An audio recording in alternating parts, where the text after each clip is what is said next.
Hi everyone, welcome to my review of David Lynch's Blue Velvet from 1986. So yes, we are back once again, this time round discussing David Lynch on the channel, and yes, there will be a spoiler warning for this discussion. If you haven't seen this film, I simply recommend seeing it first and then come back to this video, this discussion. We can go from there and we can discuss this film because there will be some plot points, details, reveals, and of course discussing the ending, in this video. So I won't want to ruin the film for you if you've never seen it. So yes, with all that said, let's dig into my thoughts on this film. First time watch, very recently, a couple of days ago now. So still thinking on this film, still in the mind, such. And of course, in terms of David Lynch, it's simply been The Elephant Man, from young age that I'd seen, and I'd never seen any of David Lynch's films until recently, of course. Finally, at the age of 27, kind of trying to delve into his filmography and seeing all his films. Blue Velvet was one of the ones that spoke to me the most in terms of just first impressions. I was very interested in seeing this. Of course, Dennis Hopper, very iconic villain as well in this film, which we'll get to, and this one, I was very interested in seeing. Saw it on Blu-ray, and what can I say? This film, what a unique and investing film. Really throughout. This was fascinating to see, and I did. At the end, I can say that I'm definitely quite a big fan of this one.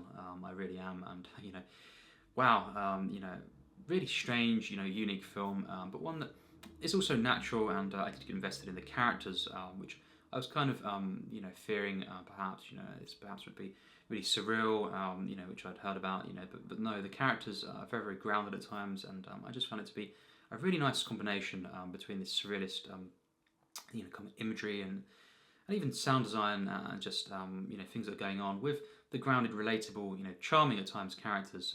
The main plot, of course, concerns MacLachlan's character of Jeffrey. He, after very briefly, visiting his ill father, returns home, and he finds this, which was very bizarre. First this ear that had been cut off. It was in a kind of a field, grassy field there, and picks it up and.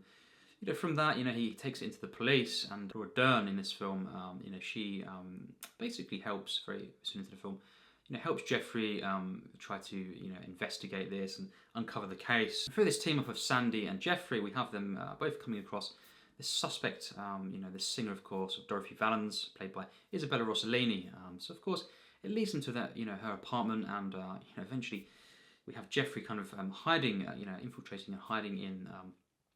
Her wardrobe, which is really bizarre, and then, all while this is going on, this kind of love triangle really is forming, because he forms throughout the film, as we know, this romance between, we have Dorothy and Sandy. So it's very fascinating there, the emotions you feel, and at the same time, at one point we do have Frank Booth coming into the picture, of course, Dennis Hopper playing this character, and he is responsible for, we learn a lot of things in this film, and of course this kidnapping, of course, as well, of the son of Dorothy. So a lot of things going on here.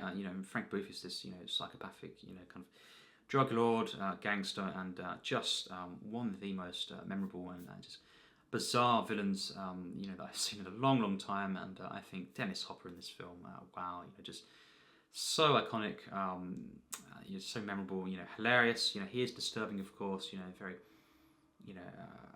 very, very disturbing, shocking, but really, it's hilarious. His performance, it kind of blurs that line there. Once he is scary and unpredictable, and then of course he is just so hilarious, and that unpredictability, I think, is one of the key things where he can just dance between those two things there. And, blur, just dance over the line there, and menacing, and just kind of in an odd way, charming, in a cinematic way, kind of this love to hate villain, and one that you can just enjoy. He is one of the funniest villains that I've seen, really ever. What can I say? Just constantly when he's on the screen, it's just so entertaining, electrifying performance here, and I think as we go throughout the film, as more the mystery, kind of unfolds, and the film unravels in a very, unique way. I was just, I was thinking, wow, I really am invested in this film. We have that initial kind of dreamlike, the whole film is dreamlike, but the first act, is very dreamlike. The way the characters are talking, kind of elongated dialogue, very, kind of hazy at times, and the depiction, of course, and time period, of course, of suburban America, really is something else. I loved the way that was done, personally. The visuals for this film are absolutely stunning. Just kind of at times just shots of kind of flowers and such. I think the way it's done is very nice, and I think just the way the neighborhood is depicted, just I think even though we're in the apartment for quite a lot of the film, just everything in this film, shot so well. The framing, the use of tension cinematically, and the relationship between different characters, for just as well, in the way tension is used in this film, cinematically, visual storytelling here, is very, very effective, and it really is. It just kind of jumps out of you. It allows you to be fully immersed in the frame. It's just such an immersive film, and when these things do happen, we've got Frank walking through. It's just kind of touch and go there. It really was very, very tense at times, and also just the poetic nature of this film as well. There's so much going on here. A lot of themes, voyeurism as well, and I think the way in which we don't learn certain things until really the end of the film, I thought was very, very effective in the way it's done, and just these characters. I loved Jeffrey. I really like Sandy as well. This was my favourite, kind of dynamic in the film, relationship, and I think as well when Frank starts interacting with Jeffrey, it's priceless at times. Really, it becomes more tense as we go throughout the film, and things being revealed. It could have been convoluted, but I don't think it was. I really do, for the most part, think it's very clear in the way it's done because it's very visual and kind of at times repeating different things, kind of moments, involving the actual case, and I think it was just enough to kind of allow it to fully form in the mind, while also being still very mysterious, and kind of answers not really given to us. Even in the end, there's some things it's kind of left for our own imagination, but the main bulk of the narrative, kind of the murder mystery details, the case is for the most part given to us, that it's enough to be satisfying. Although I will say, I found the final act to just be not as immersive, not as investing, and the couple of moments that aren't satisfying outside of the case, I found personally, and just for me it wasn't as good. The final act, the last kind of 30 minutes or so, just didn't really live up to the rest of the film. Until that, it had been, very, very strong. But I think very strong indeed. But when we get to that final act, it just isn't quite as good, and I wasn't, I found myself to be not as invested in, what was going on here, and not as enjoying this film as much. Having said that, the ending itself is quite satisfying. Obviously, we learned that Sandy and Jeffrey are still continuing, their kind of relationship, and that's nice to see, of course, and obviously Frank Booth, his demise in the film, as well. It's very memorable, and I think just throughout this film, I was entranced. I must say that, and I think this is not a film that has that final act to kind of live up to the rest of the film personally for me. But despite that, I do think this is a very, very strong film, and I just think the visuals to this film, the editing, the use of music as well. Of course, the song of Blue Velvet, when it appears a few times in the film, and I even liked the way that was done. It was very, very cool. I think the atmosphere to this film is one of the main things that really reeled me in. It's this kind of dreamlike, but eerie film, that kind of slowly unravels. The tone, for the most part, is very, very consistent. There are a couple of inconsistencies in the second half of the film, just for my liking, in the final acts. But I think for the most part, the tone is very consistent, and I think the atmosphere achieved through the setting, time period, of course, and just this neighborhood and the visuals, the color palettes to this film, it really was something. And I think the script, is definitely something to behold at times. It's a shame this film, it was getting passed about, it took a while to be made. The studios were originally very hesitant, refusing this film due to the kind of the sex and the violence in the script, and it's definitely a very controversial film. It's not a film that will be for everyone.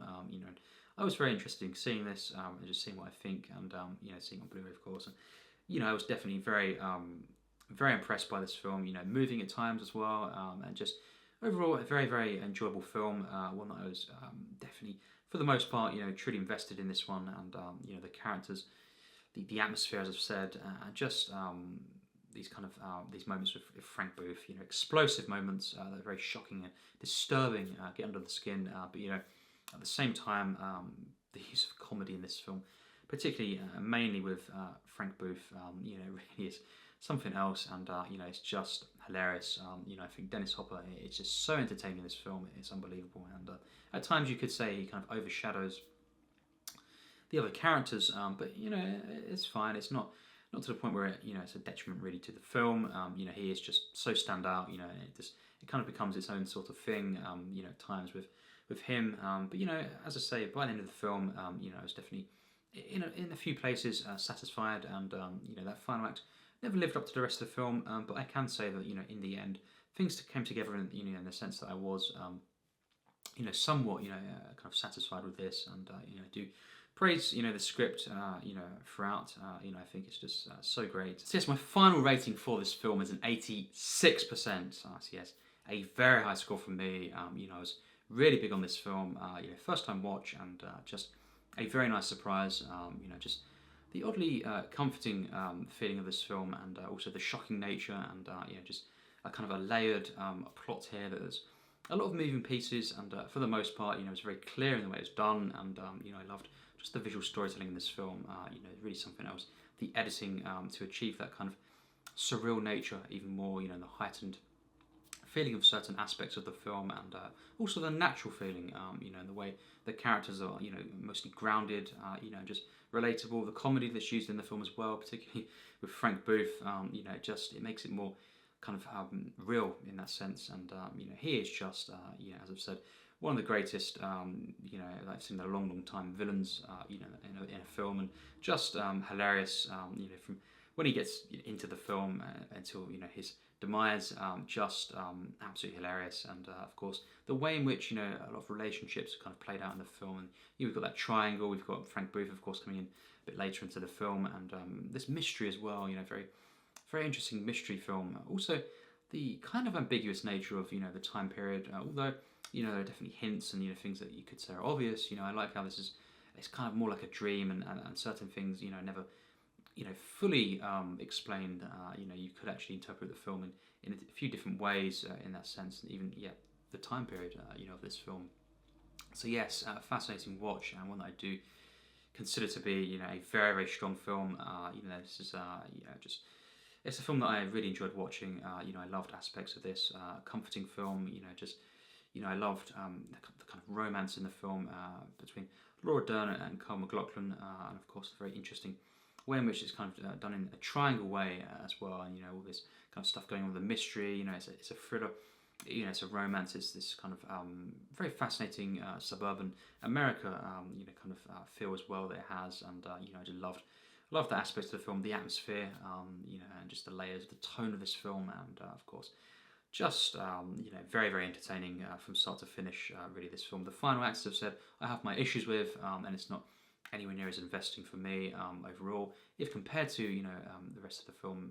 But I think the ending scene does kind of boost up again a little bit. But yes, overall, a very very good film. One that I had a great time watching, and yes, Blue Velvet, what can I say?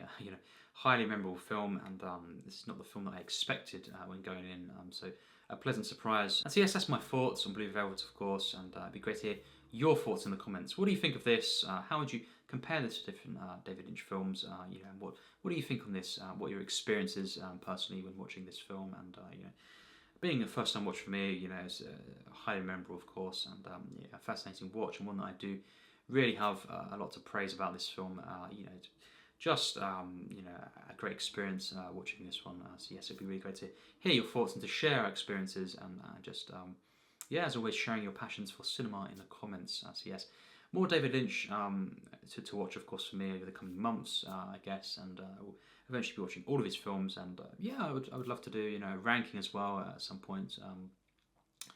These days, I'll be doing rankings as much as I can. So I definitely will consider doing a David Lynch ranking at some point this year. So yes, I look forward to that, and yes, look forward to discussing this film in the comments as always. So yes, as always, take care and thanks for watching.